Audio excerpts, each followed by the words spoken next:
It was a regular chocolate treat that Miley was so fond of. Her love for Kinder Surprise eggs was even known by those who run the local shop near her family home in Warwick.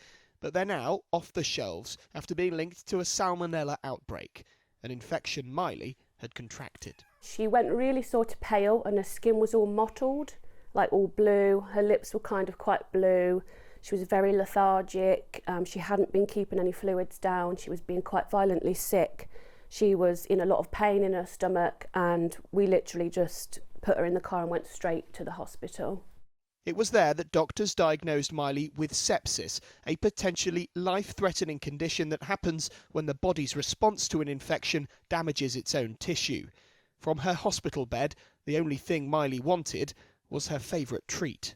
She was even asking for them in hospital, and her eldest brother actually sent some over to the hospital for her to have, and the nurses said, yeah, that's fine, if it makes her happy she can have one. So she was even eating it in the hospital bed at one point, because obviously we didn't know. The family became convinced of the cause when on Monday, Ferrero, the company that makes the eggs, announced a recall, saying 60 children had been infected with Salmonella. The products affected are the 20-gram eggs or the pack of 3, with a best before date between July the 11th and October the 7th. To find out for sure if that's what made Miley ill, the Food Standards Agency is comparing samples taken from her to that of other children known to have suffered.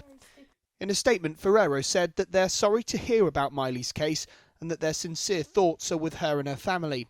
They insist they take their customers' concerns extremely seriously and said while none of their Kinder products released to market tested positive for Salmonella, they activated a voluntary recall as a precaution, all the time working with the authorities.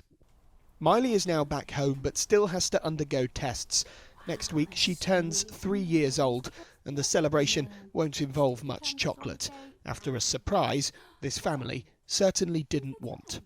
Lewis Warner, ITV News, Warwick.